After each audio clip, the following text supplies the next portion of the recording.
The Earth is not flat. Vaccines work, and they don't make you magnetic. Global warming is real. COVID is airborne. But you will hear a great deal to the contrary, too, from vaccine and climate deniers, flat earthers, and plenty of conspiracy theorists willing to die on the hill of their chosen belief. Why? What happened? I thought it might be interesting to do a little time travel. What if we looked back to a book arguing for science and the humanities to join forces and stop science misinformation before COVID ever happened? Heck, before Twitter was much of a thing even. Before the social media monoliths we explored in Cory Doctorow's recent work. Let's go all the way back to 2009, when I was still a graduate student, and revisit a collaboration between a journalist and a scientist. Unscientific America. We'll talk live to Sheril Kirshenbaum, host of Serving Up Science on PBS, executive director of Science Debate, a national nonprofit that encourages politicians to address science and innovation, and director of the Energy Poll at the University of Texas at Austin. A prolific writer and a scientific thinker, she brings a lot to the table when it comes to getting science on the ballot and into the public mind. How has Unscientific America changed? What do we make of this new science-denying world? Hello, peculiars. Now, I know what you're thinking. Oh no, is this another one of those episodes where Brandy is off exploring the world and Davey is going to be taking over as host? Kind of. She is off exploring the world, but she is here. But before that, we wanted to show you where she's at. So I'm going to share my screen here and show you what Brandy has been up to. So there's our friend Brandy. That's the view and Lady Paws himself. And yeah, classic vacation Brandy right there with the hat. And let's see what else we got to share with them, Brandy. Oh, Brandy popped on. There's Brandy. We also have Brandy being a little bit silly. So let's pull that up.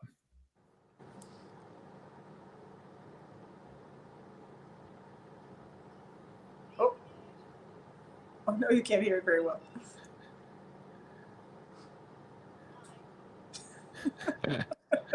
And apparently Lady Paw's hair is having a tougher time down there than Brandy's is in the humidity. I have a lot less of it these days, you know? So Brandy, tell everybody where in the world you are. I'm in the Dominican Republic. We went to Punta Cana, so I'm at a health and wellness sort of resort retreat place because I'm attempting to sort of, you know, get my head back together after all that book writing. A couple of people have noticed that your video is a little bit choppy, but it's because Davey's been time traveling because this book is in 2009 and I sent him into 2009 and when he came back, he's just a little glitchy, but he'll be all right.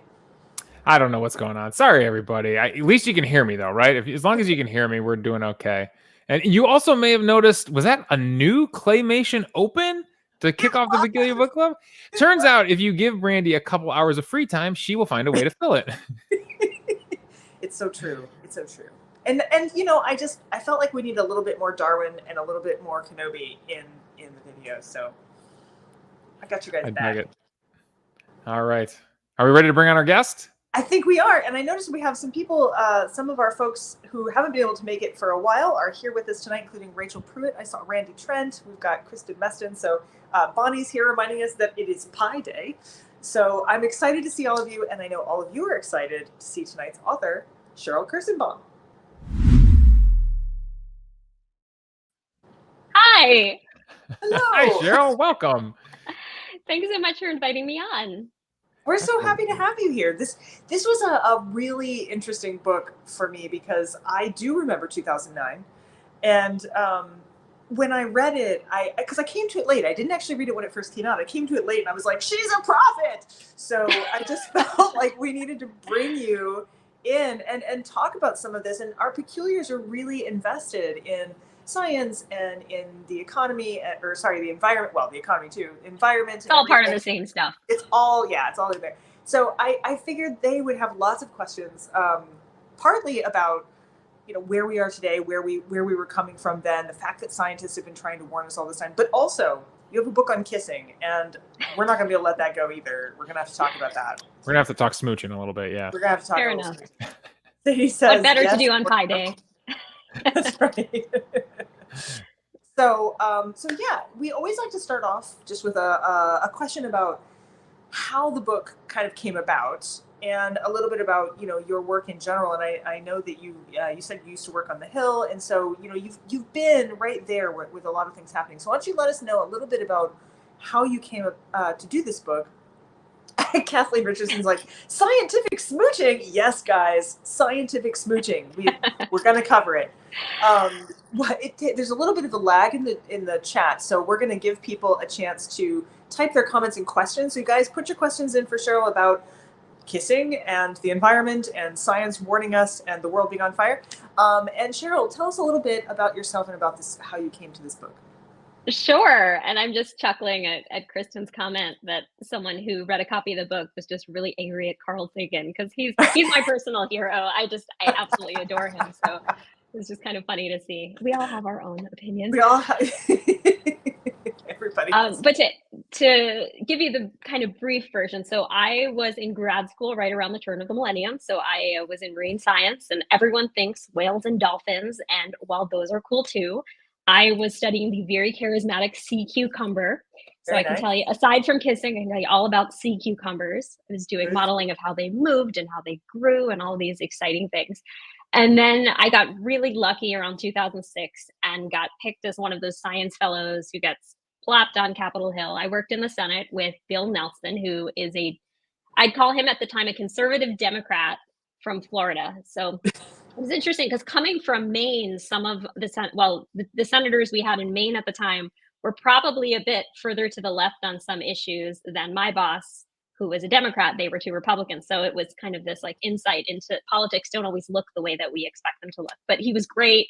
And I was surrounded by colleagues who were some of the smartest people I had ever worked with, but also increasingly frustrated at how little science informed a lot of the policy outcomes that we got. And so that experience, and I'd be happy to go into details with some of those stories, because there were some wild stories in 2006 for all sorts of reasons.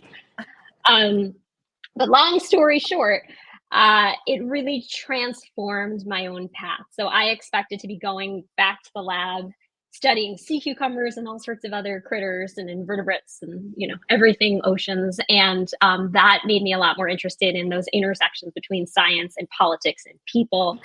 And around that time, so I had these great students at UMaine who would talk to me, like undergrads, we would talk about science and policy. And when I was leaving, because I don't think I said that, but I was at the University of Maine. When I was leaving, they said, "Oh, can we keep these conversations going? Let's do a blog." And I didn't really know what a blog was. I mean, you have to like early 2000s. And so at the time I thought it was like you wake up and you wrote like, "I brushed my teeth today," or something. So I was like, I'm not keeping a blog. Twitter. Yeah. I mean, Twitter wasn't around, YouTube wasn't around, the world was a different place. And so I kind of like flippantly in the end, I was like, oh yeah, I'll keep a blog when the Democrats take back the House and Senate. And like, didn't think that would happen because this was a while ago. And that's what happened at the end of 2006. So suddenly I started writing about science and policy, and very small group of young people was reading it at the time. But shortly after, I joined Chris Mooney, my co-author on Unscientific America, and he was on this really the only blogging network about science. It was called Science Blogs, and there were like, I don't know, 12 or 15 of us, and we all knew each other. And it was amazing. I mean, Carl Zimmer was there, and Rebecca Skloot was there, That's and right. like all these amazing writers were there. And it taught me a lot about how to write. And Chris and I were always writing about science and policy. And so we eventually turned a lot of the topics that we were covering, like how is science portrayed in the media? How is science dealt with in politics? Where do things break down? All of these kind of like big questions found their way into this book that we wrote. And then that book came out in 2009, and that was Unscientific America. Oh, there we go. Yeah. There's Chris. Just if people are curious, there's Chris. Chris is a really good writer. He's a much better writer than I am. He's at the Washington Post now. Well, so Sadie was telling, she says, our people. So we've actually had, not Rebecca, we haven't had Rebecca yet, but we should maybe think about getting her on. But we've had Carl Zimmer, we've had like a lot of these folks have ended up back here on our show, because this very much is our scene. Like we're very into, I mean, it's an interesting nexus here. I think we've done a lot of different kinds of books, but you're definitely, you're among your friends here. So. Oh, I'm excited. I see Sadie Simon says sea cucumbers give them super weird feels, and I totally know what you're saying. Yeah, yeah. And I feel like, I mean, there's got to be aspects of dealing with senators and dealing with sea cucumbers that are the same, right? I mean, there's got to be More some. or less. It gets unwieldy in both directions, I guess. Totally different reasons, but always strange. Kristen also, so there's a couple questions that have queued up, but Kristen also says just the internet is now like that parent at the zoo that lies to their kid about the animal in front of them instead of just saying they don't know something.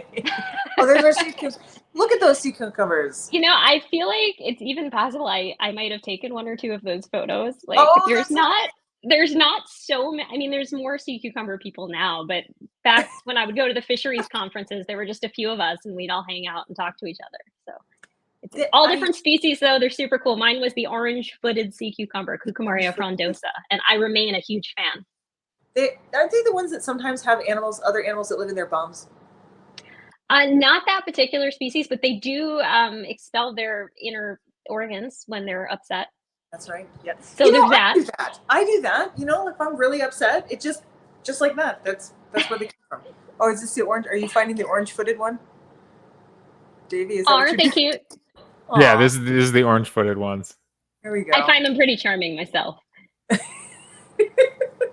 No, it was, as I'll just real briefly say, a super great project because they were a brand new emerging fishery in the Gulf of Maine. And the reason was traditionally harvested sea cucumber species in other parts of the world had disappeared. There's this classic boom and bust that happens in fisheries. And so all of a sudden there was so much attention and all these industry folks coming into the Gulf of Maine to pick them right up. And they kind of sit on the bottom floor so you can scoop them up in one foul swoop. And we didn't know how fast they move. We didn't know how they reproduced. So there were all these big questions to figure out, could we manage this species sustainably over time and then make the fishery continue to be profitable and keep the species alive long enough to do so. So it was a great project because I got to work with the folks from the governance side, like the folks in Augusta who were crafting legislation. And then I also got to work on fishing boats with all these fishermen. And that was a whole experience because it's actually they consider it kind of bad luck, or they did at the time, to have a woman on a boat. There was like that side of this side of the project, which was fascinating. You don't know about the female pirates, clearly, I guess. So you didn't know I would go into a deep dive on sea cucumbers if it came up.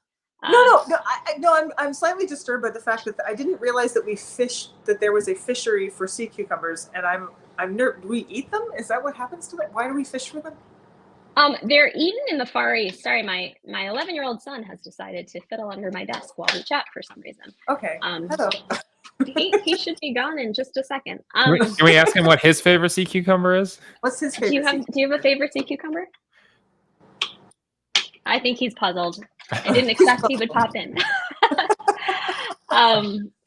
That is life these days. But it's a bit of a sad story because we had these new rules in place in the fishery by the time I left for DC, and then no one was really working on the species after me, as far as I know. And I don't think they're really doing so well in the Gulf of Maine anymore. I don't think it's a big profitable industry. I know. People. I know. Jennifer Pierce just popped in and said, "Hey friends, late again. Did I miss anything important besides our utter failure to prevent a pandemic, climate change, etc.?" And Rachel Pruitt's like, "Oh yeah, COVID's over now." Yeah, we solved that one. Yeah. Sadie, women and seamen do not mix. And Rebecca laughing. Fun story that my mother will be very angry I'm telling on the air. So my dad has had a boat for his entire life, and he decided to get a little tiny ski boat for me and my brother when we were high school age, and we named the boat unofficially Daddy's Little Seaman. Oh no. For some reason, my mom wouldn't let us paint that on the side of the boat. I don't know why. Weird. Strange.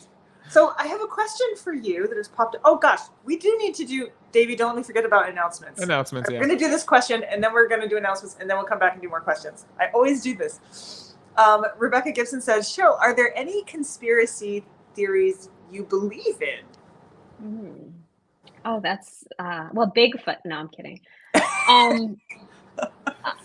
I don't know. I feel like the nature of something being a conspiracy theory can be a bit questionable, but I think that we all do have blind spots. So a lot of the research I'm doing now looks at how humans make decisions about science and science policy and science in their families and their health.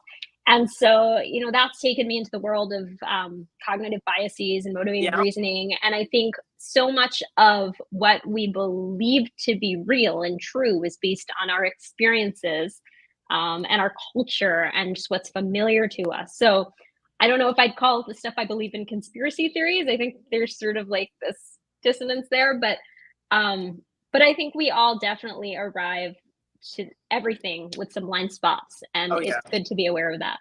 Yeah, I have some favorite conspiracy theories, but so Mark and I, that's Lady Pause to those of you who know, we sit around and we like to come up with like really, really crazy ones that, like that no one's thought of yet. But I'm always afraid to talk about them because I'm afraid someone will go, yeah, and then they'll just go with it. I'll be like, no, we were making it up. So I'm always worried that that's going to be what's happening. I'll start a whole new set. I would love to believe, in aliens, right? That'd be a fun one. Like, hey, we got Mark coming on later this year. Something has to be out there, right? It has to be. I mean, I don't think we're alone in this universe. But well, it's not just me, right? I think a lot of us think it's. The aliens might be a lot more like sea cucumbers than us, though. So. But how cool would that be? They'd be flying ships and they'd get upset and they'd throw up their guts. Now you're talking like a Futurama episode, yeah. Okay, I'm going to do the announcements now because I often forget to do them, and we're going to do them now. So, of course, I started off. We started adding this little bar at the top because the Peculiar Book Club has managed to become a thing that is everywhere. So we have we have a Facebook page, a Facebook group. The Facebook group, if you are joining us tonight and you haven't joined our Facebook group, it is a private group just so that we stop people spamming us with like nudity. We're okay with nudie branches, the little worms, but just not actual nudity. We have a private group, but it is fun. It is where we spend most of our time talking about stuff and just hanging out, and it's great. We have a Twitter, though it's not really that active. We do have a Blue Sky account. You can mail us. We have a YouTube, which you're watching. And we have a great podcast. So the podcast is not just these shows, which it is, but it's also extra podcasts that Davey does, extra podcasts I do with other authors, and it's really, really fun. A Discord where we encourage folks who are makers to go and share what they're up to. So lots of ways to get in touch with us.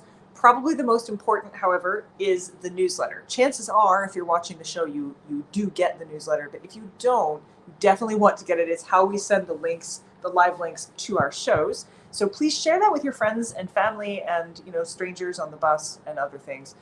Make sure that they join us here for the Peculiar Book Club. Yes, we also do we have a VIP group, and we do this through Patreon, and we also have a once a year kind of member drive. That's over, but you can join us for our VIP shows. We have a few of those a year. We were supposed to have one last time, which didn't work out, but we hope to sort of sort that out again and get Lindsay Fitzharris back with us. It really does support us. It helps us a ton. I think the lowest level is $5 a month. It's just great, and but you're all, of course, welcome, whether you're VIP or not, because we are all weird and we support that. Okay, book cocktail from Kat. This one is beautiful, and she decided to create it, especially Sheril, because it's kind of sciencey, because we've got the pea flower and it changes color because the acidity. So it's for you. The trouble is, Davey, I forgot to go online to see what name won. So can somebody tell me what? Mystery. So if you guys want to put that in the chat, we always come up with names, and then they get to suggest names or vote on names on Facebook, and they name the cocktail for the book. So this is your cocktail, Sheril, for your book, and hopefully someone will tell me what the name was. It sounds lovely. It looks delicious. And so cool. Honey, I love honey and lemons. Oh, Kat said TARDIS one? Oh, it's the TARDIS one. Okay, somebody get me the TARDIS. That's what we named it. Perfect. That was the one that won. Someone get me the TARDIS. Awesome. Because it was going to be Future Blues was one, I think. YouTube channel, obviously. Please do subscribe. If you love us, please subscribe. It helps us out a ton. And podcast, Davey? Yeah, so Sheril, we do a bonus podcast, movie podcast. I do it with a friend, Darren Cross. and we try to find themes that match with the book. So we figured we needed a scientific conspiracy theory movie to tie in with your book. So what do you think? Don't Look Up. Did you see it?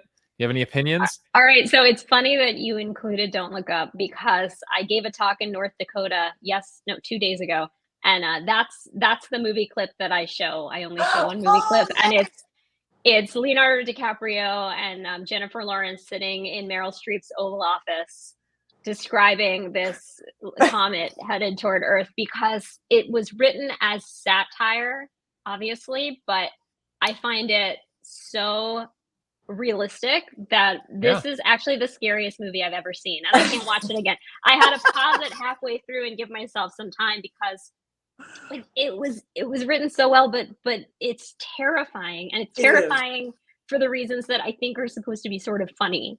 Plus, it takes place at Michigan State, where I work, so there you go. Which is also cool. It does toe that line between like, wait a minute, no, this can't actually happen, right? Like this wouldn't. It's horrifying. Yeah. Well, anyways, we're going to talk about it and in a very long format. We do like an hour on these movies, and Peculiars will be able to hear it on March 21st. So next week, it'll come out.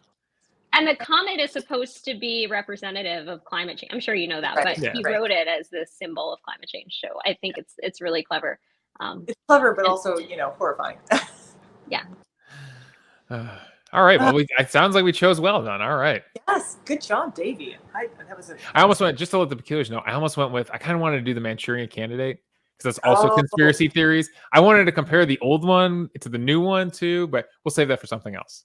The old one has that wonderful scene with the grannies and it's a brilliant scene. I was trying to explain it to Mark the other day. So oddly enough, I was just talking about it. He's on the daybed over here, like listening in.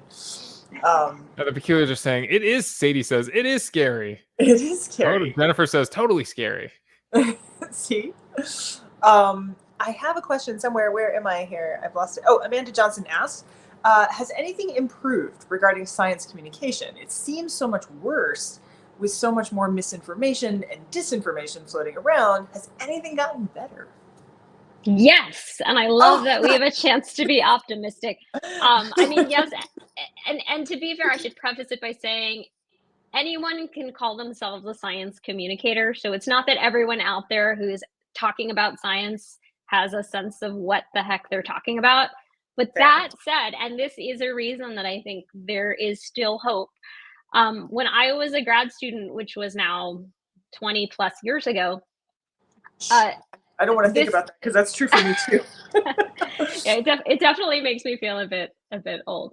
What makes me feel old is when I teach now, the students don't understand my Back to the Future references, which makes me like just a little sad. It's my favorite trilogy, and it just makes me sad. But when I was a grad student, the career that I've had didn't exist, and I knew I was interested in science, and I was really interested in finding ways to make it exciting, but science communication as a career wasn't really a thing. There was a woman in my cohort who complained to the chair of our department that she had to give a public talk as part of her grade. And I remember her going, I went into science so I wouldn't have to talk to people.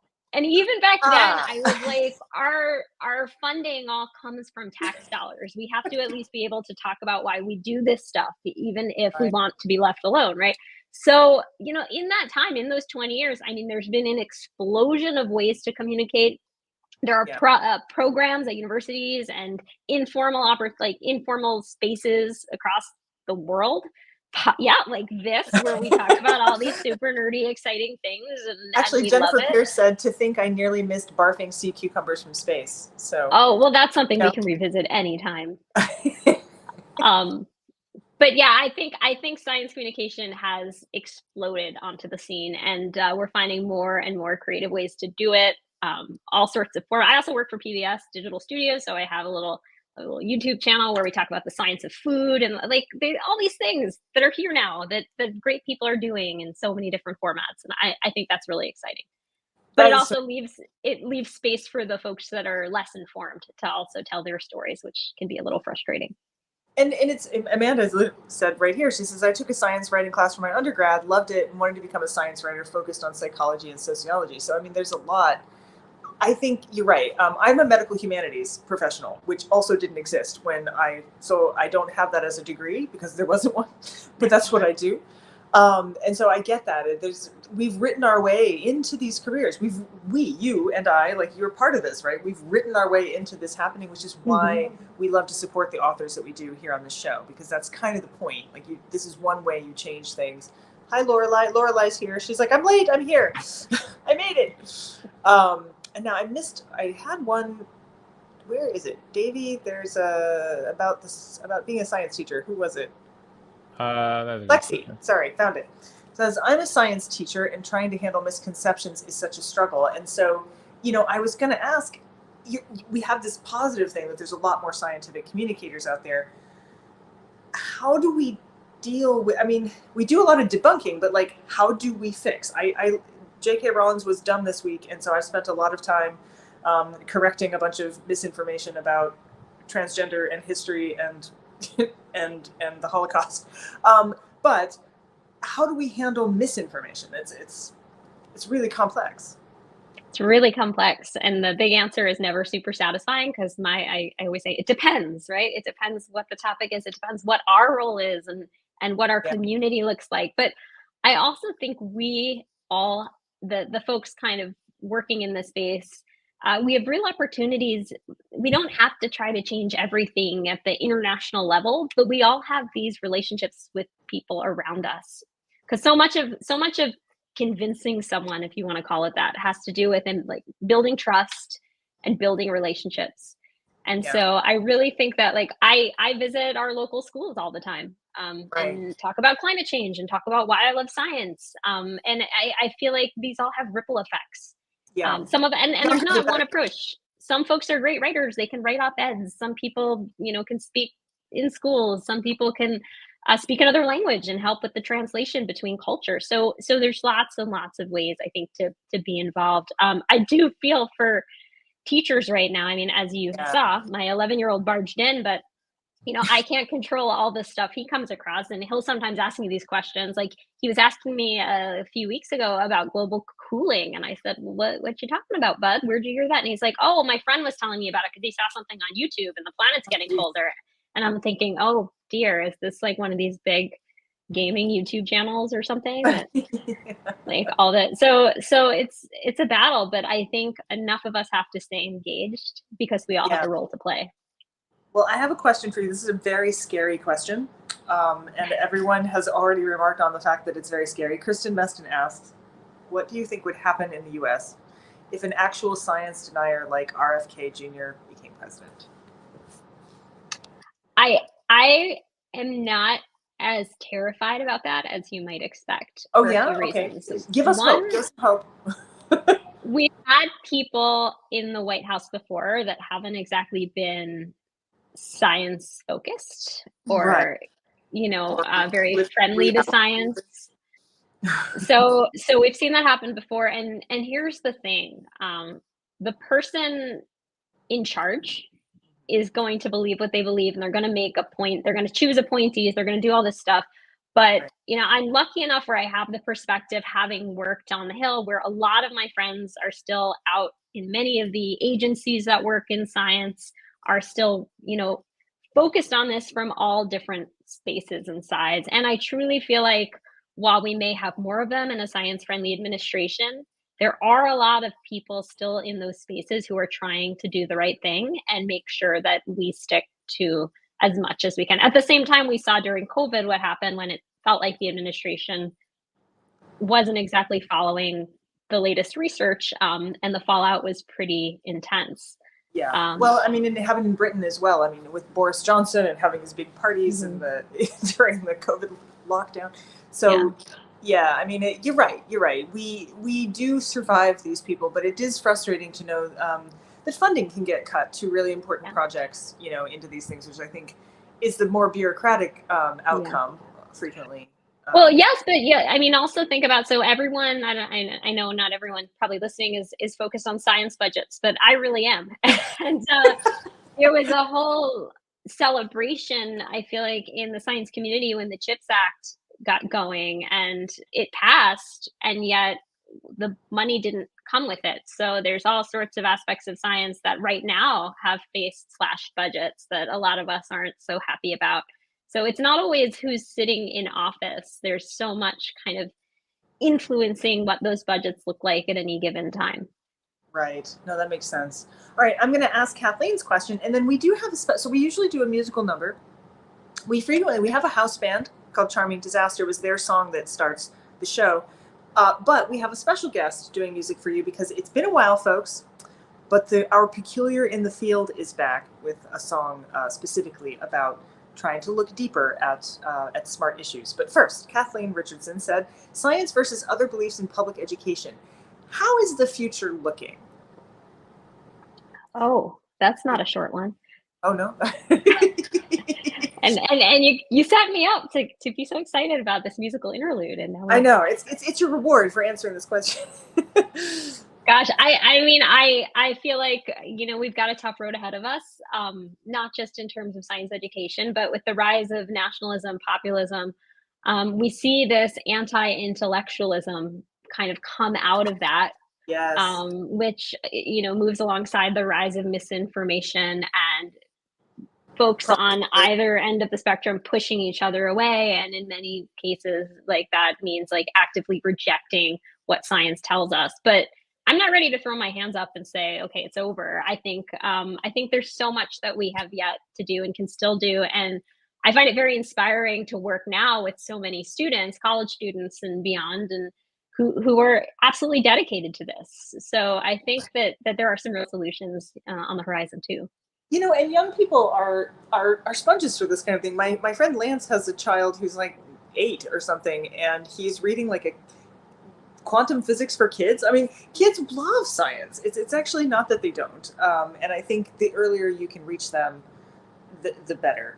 The better. Mm-hmm. What Lorelei says, misinformation is so hard. My degree is in epidemiology, and during COVID, my sibling didn't believe what I was saying. It was definitely like, nah, this other guy said it was fine. Yeah. I think we all have those folks in our families. Yeah. We all recognize that. Okay, so I do think that we should probably ask a few questions about kissing, you guys. I'm just saying it should maybe be a thing that we talk about. And I think too, just kudos to you and to all the other scientific folk who have absolutely been telling us this stuff since 2009. It's not, I love people act like it's like brand new, like, oh, they're talking about it now. No, they've been saying this for a long time. I always think of that James Barrie quote from Peter Pan, and he says, all of this has happened before and all of this will happen again. And to me, like, we all started paying attention during COVID, but I work in ag and food right now. And if you want to talk misinformation, I mean, all the weird stuff we believe about diet and health and well-being and that sort of thing, I mean, that just goes back and back and back. So yeah. It's been around as long as we probably have. Oh yeah, music. Let's do it. We're gonna do music. Then we're gonna come back, and there will be more questions. But first, our Peculiar in the Field, Cord Ravenwood. Hey there, Peculiars! It's me, Cord Ravenswood, your Peculiar in the Field, going far and then farther. And this time I have a very special guest for you all. C. This is my friend C from the band Boy Meets Pearl. Ahoy. And we've got a special song for you right now. It's a nice song about communication and making certain that you're not projecting things onto people that aren't really there and really listening and, well, you'll see. It's called Deeper and we hope you enjoy it. A 5, 6, 7, and... If you want to be the best, you'd best give more than you get. If you want to host the finest guests, like C, well, you best cast a deeper net. Oh, I need you to look a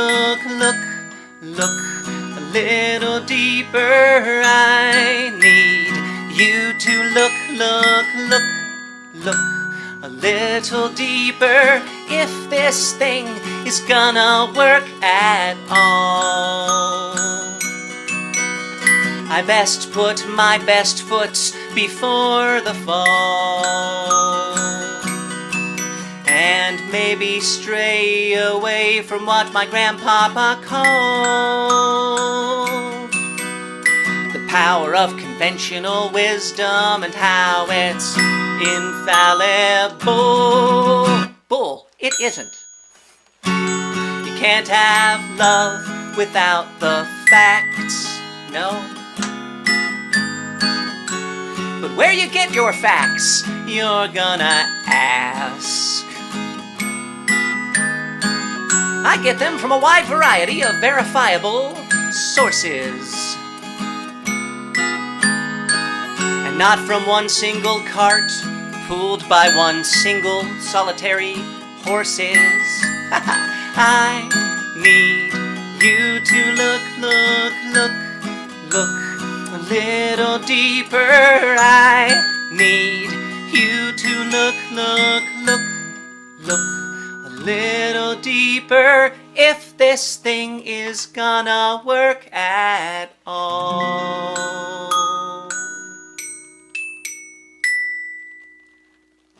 Thank you very much, everyone. We really appreciate your attention, Peculiars. Again, thank you, C, for coming and being part of this. Thank you. Until next time, Peculiars, as always, I'm Cord Ravenswood, your Peculiar in the field. Toodaloo! C, is it true you know Robert Louis Stevenson? I do. I know all Scottish people. How did you meet all Scottish people? Shirley Manson introduced me. Oh, yeah, she does that. She did that to my cousin at a party.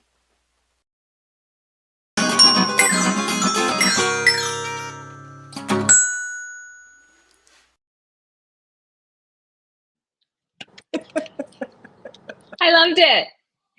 So so Cord visits us periodically. Did you ever watch Fraggle Rock? Of course. There's a new one. They did a reboot. Well, do you know the old one and the uncle that would travel? It was like the Fraggle in the field. This is sort of like that. He's like our Fraggle in the field. He's our Peculiar in the field, and he goes far and then farther. Although you're in the field now. I am at the moment, yes. I'm incognito because I'm wearing color, and which is rare. But I feel like, if you want to, I'm blending. I'm like a Vacation Brandy really cuts loose. She leaves the black at home. I leave. Okay, no, I didn't leave all of it at home. There you go. Okay, kissing, not a question. Just very much in favor of it. Oh, good. Yeah, it is a sort of weird. We've got kissing fish who don't really kiss. I'm trying to think of other animals in nature that we might think of as also kissing. But oh, I can go on and on. Oh, really? Okay, Jennifer Pierce is also voting for kissing. Give us the best smoocher in the animal kingdom. Is that what we're asking? Yeah, we are. That's what we're asking. Well, it depends how we define kissing, right? Because I'm going to put on my science hat. We have to be careful how we talk about the emotional lives of animals, because we don't want to be accused of anthropomorphizing or saying, well, we understand exactly what they're thinking and feeling and why they're doing exactly what they're doing. But all that said is my disclaimer.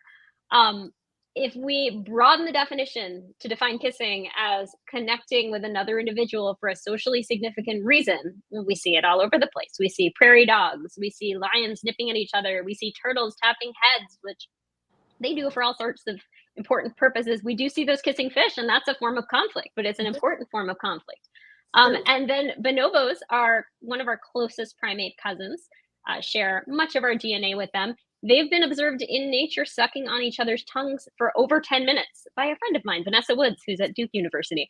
So, if we broaden this definition, we see this behavior, kissing-like behaviors all across the animal kingdom. And there's a lot of discussion about when people started doing it, but if you look back through history, we see images of kissing that are 4,500 years old, and I expect that humans have probably been connecting in a similar way for as long as we've been on Earth. And so, pretty important behavior. Even Charles Darwin wrote about kissing, which I think is kind of fun. I love Darwin because, of course, I named my cat after Darwin. Rebecca Gibson says, no, please anthropomorphize this anthropologist. I learned my lesson. I know I have to be pretty careful about this, but yeah, it's just such a fun topic. And since most of my work is on science policy, having this like tiny slice on kissing, which makes people smile and we all relate to in some way or other, whether it's romantic or paternal or, anyone special in our lives. I love that I get to talk about something that makes folks happy. Well, so I have a cat named Darwin. Darwin is, it was in the video. Darwin is a lovely, he's our mascot, and he's a very peculiar and adventurous cat. He's He an wears adventurous clothes. Best kind. He does wear clothes. But I ended up with another cat sort of by accident, which was a feral cat, and which I've named Wallace after Alfred Wallace because I, Aw. but That's really Wallace, cute. Wallace was feral and has become rather tame, and now comes in now and then because he is in love with Darwin, and Aw. he wants to grapple Darwin and just grab him and just lick him. And Darwin is very much not in favor of this particular behavior. He's kind of like, he likes Wallace, but he's all like, whoa, boundaries, personal. I know why you're laughing, Davey. I'm laughing because of season 3 of The Mandalorian when they had Grogu Baby Yoda obsessed with hugging one of the little alien species. No. You go, no It is very much squeezy like that. baby. It is very much like that. And so, so Darwin is overwhelmed with Wallace attempting to kiss and hug and carry on with him, this large feral cat. And my Darwin is just kind of like, I don't understand what's happening. So that's my cat kissing. I feel like your animal. You can assign the emotions for your animal, right? I mean, you know what? He literally like put one paw out, like stop. I have personal boundaries. I mean, Kenobi gives lots of kisses. Kenobi's a dog that likes to give a lot of kisses, but like when I come back from a run and I'm dripping with sweat and he just like goes this, I'm like, you're just in this for the salt, aren't you? Like, Oh. I feel like with dogs, you can say they'll lick any noun, person, place, or thing. That's been the case with mine, at least. I have to warn little kids because they always come up to pet him, and he's at like the perfect height that he's just gonna lick their face and knock them over. So he wants to kiss everyone. Yeah, mm-hmm. Yeah. Yep. You just try not to think too much about what they were licking before they licked you, and you're okay. Yeah. I feel that way about people as well. However, I'm kind of like, I don't know what they've been. I'm just saying, like. It's a mouth. I don't find mouths particularly sanitary. I can't believe. I can't believe none of the peculiars. I was gonna say I can't believe none of the peculiars have asked best kiss ever yet. I was waiting for that question. Yeah, we haven't seen. All right, Davey asked it. Best kiss ever. Oh. For us personally, or are you talking about animals? I was going back to like our AMA episode. Yeah, these are the kind of questions I thought we were gonna get. That's right. Best kiss ever. I could say I played one heck of a game of Spin the Bottle in college. Interesting. It was with a bunch of like TV and theater people, so kissing wasn't good enough. So each kiss got assigned an act out. So it was like, okay, you're gonna kiss, Brandy, but you have to do it like you just picked her up from the airport or something. You haven't seen her for months, or punch you in your face, or freshman homecoming, or So it was fun. No, this is a very creative Spin the Bottle. I've never heard of it. It was very, very creative. Yeah. No, I punched someone for kissing me once, and I used to go on dates with wads of gum because I figured that would keep them at distance. It wasn't Mark. It was someone else.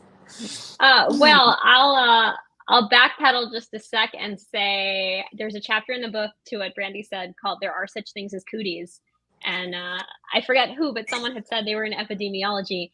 That's one where I talked to a lot of epidemiologists about all the different diseases and fun things we can spread through kissing, but how it's actually probably safer most of the time than shaking hands because of all the weird stuff we pick up throughout the day, which is kind of interesting. And actually during the height of COVID, I started getting a lot of questions about kissing and COVID suddenly kind of popping up in my email box, which was interesting. As far as my favorite kiss, I'm going to go all poetic and say there's something called the Butterfly Nebula up in space, really far away. And if you were to find that photo from NASA, it looks like two faces coming together. And so I think of it as kind of maybe the universe's first kiss. It's really beautiful. So folks can Google Butterfly Nebula. It's really Butterfly Nebula. Randy said best kiss ever was kissing his wife. Oh, that's there awesome. We go. I need everyone true romantic in the crowd there. True romance, true. You know what? I'm just not. I find kissing a little. I'm autistic. I'm allowed. It's a little close. There's a little bit of extra closeness kind of involved there. But I actually think that it's really sweet when animals like lick and kiss you. So I'm one of those people that's like, ew, people. Oh, a dog. That's fine.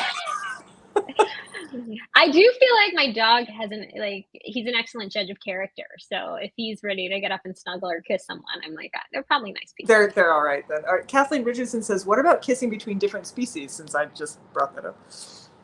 Yeah, I haven't written anything about that or asked anyone, but I think it's awfully cute. Oh, yeah, there's the butterfly nebula. Is this it? No, but Okay. before it was. This one? Go one down and one to the left. That's the classic picture of it. Okay. Oh, wow. Oh yeah, I see it. I really like that image, and That's awesome. So someone else saw a butterfly, but you were like, smooch. That's a smooch right there. I like it. Well, Davey, we are at 46 minutes in, and there's bound to be a quiz on the other end of this. There is. I gotta say, your book.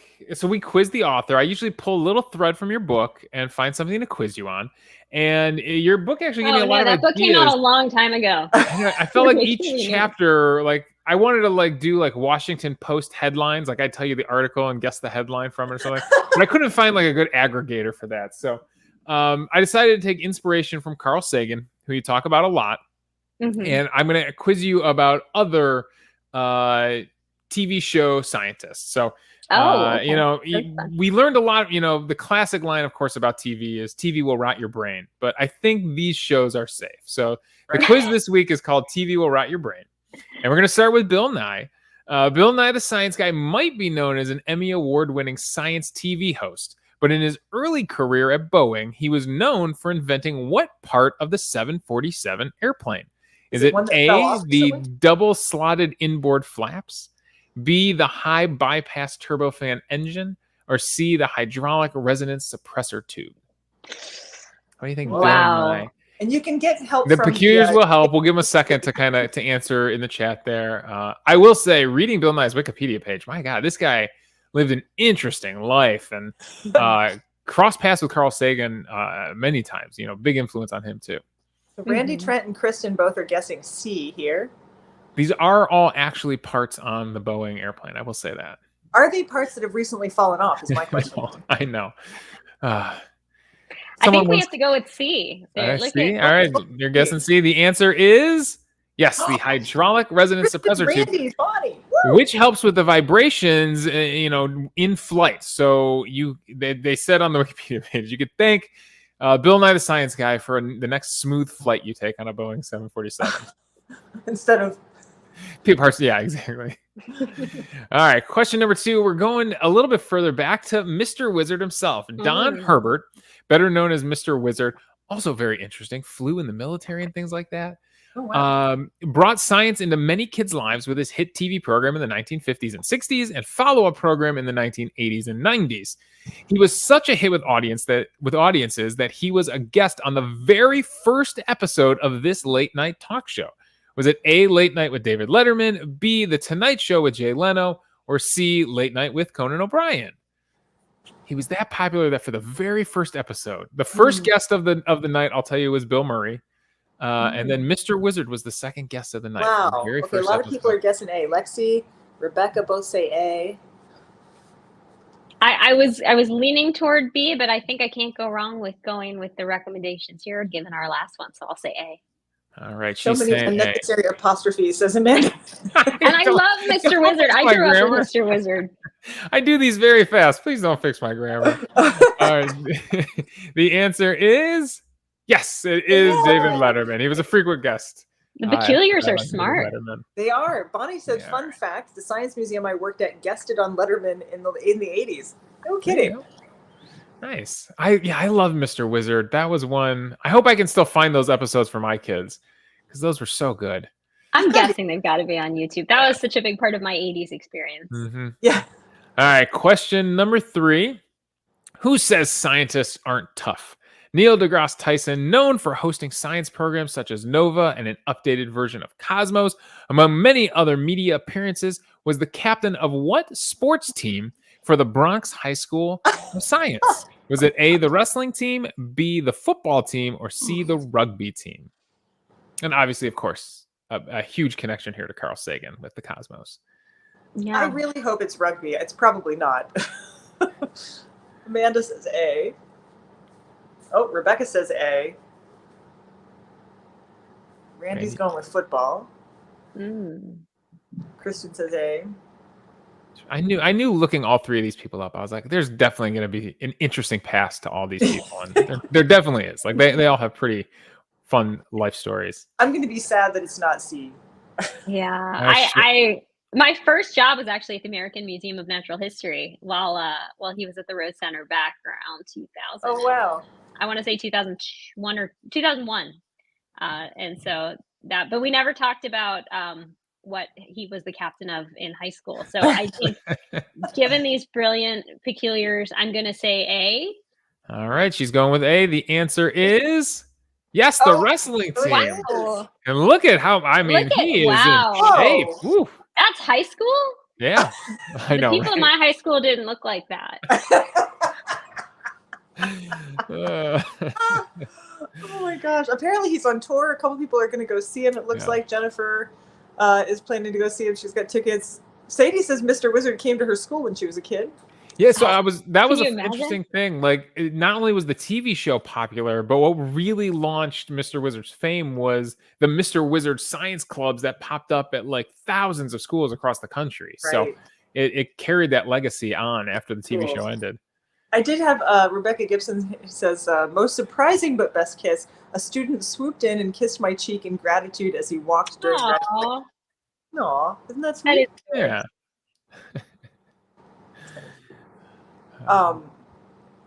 He looks like he should have been on Pulp Fiction. The hair, right? The hair. You're not wrong. There you go. Good job. The peculiars were all over it this quiz. Yeah, you guys were. Yeah, this was a good one to dial a friend for me. So thank you, friend. You guys, I'm trying to sit on a bed. This is not working. It's the most light in this room. It's the closest I can come. So I apologize for being so wiggly, but yeah. There was a question. Speaking of your backgrounds, Sheril, there was a question about your artwork behind you. We'll give credit where it's due here. I'm excited to share that one. So that I was giving a talk at actually an arts conference, and someone else who's there was Todd St. John, who's in design. He's the brilliance behind Hunter Gatherer, and they do a lot of imagery for the New York Times, and like just Hunter Gatherer is super cool if you folks have ever seen it. A lot of very cool animations though. And so we were chatting during that conference, and he knew that I was a huge Carl Sagan fan.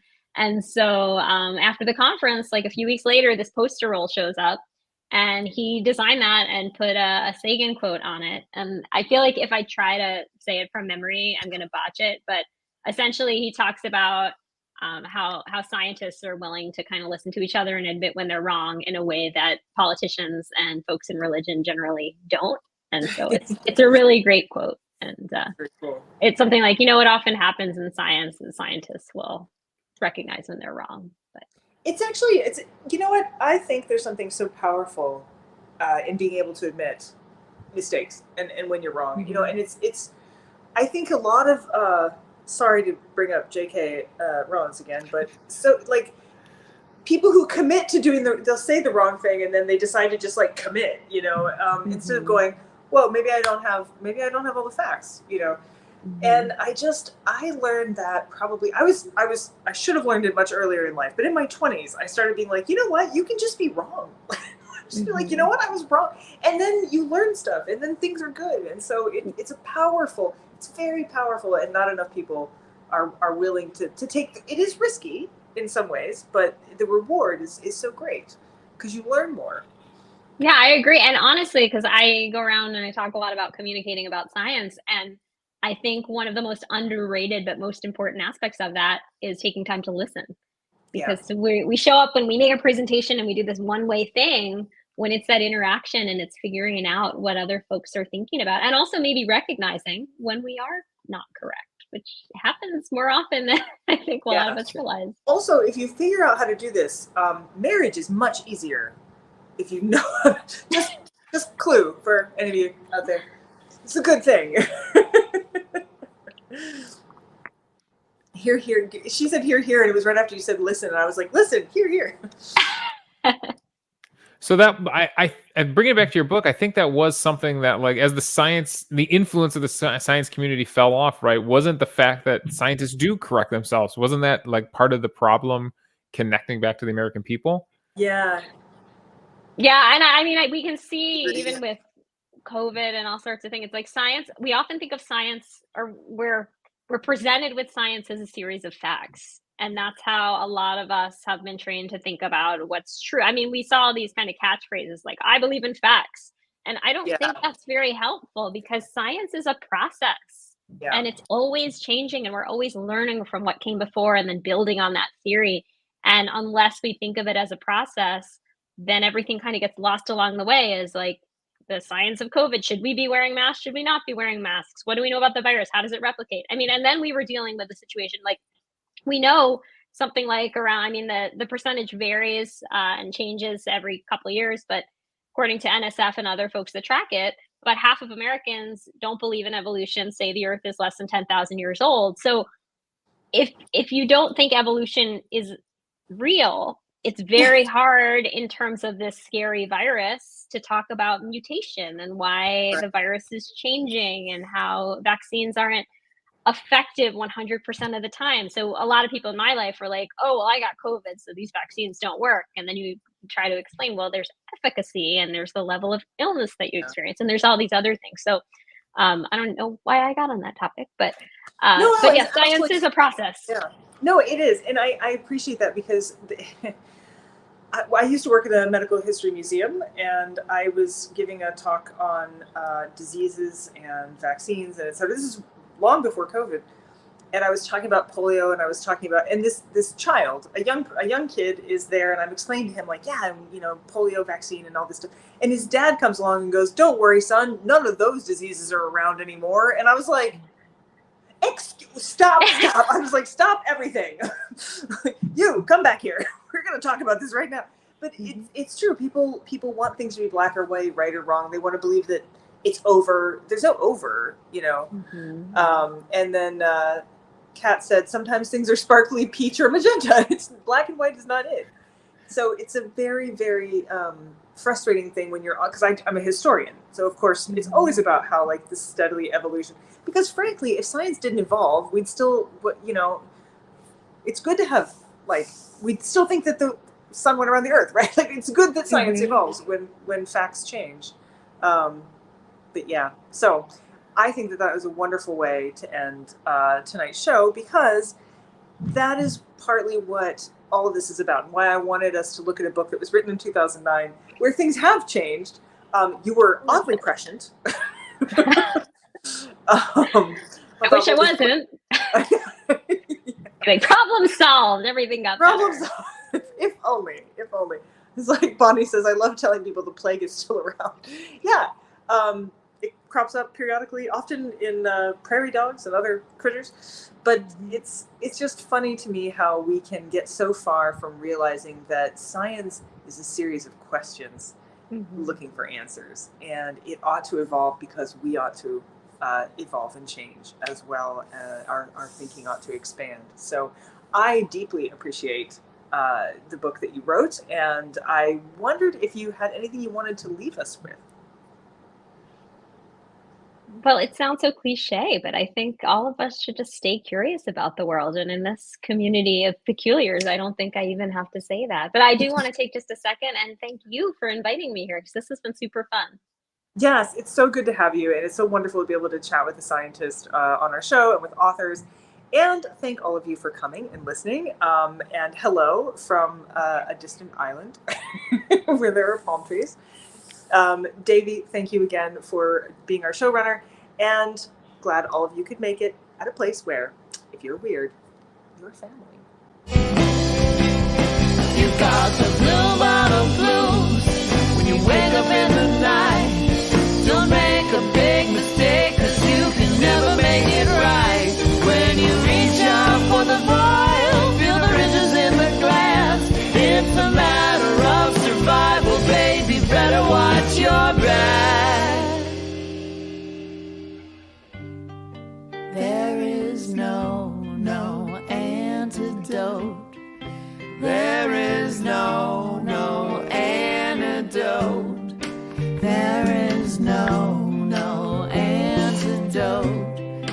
There is no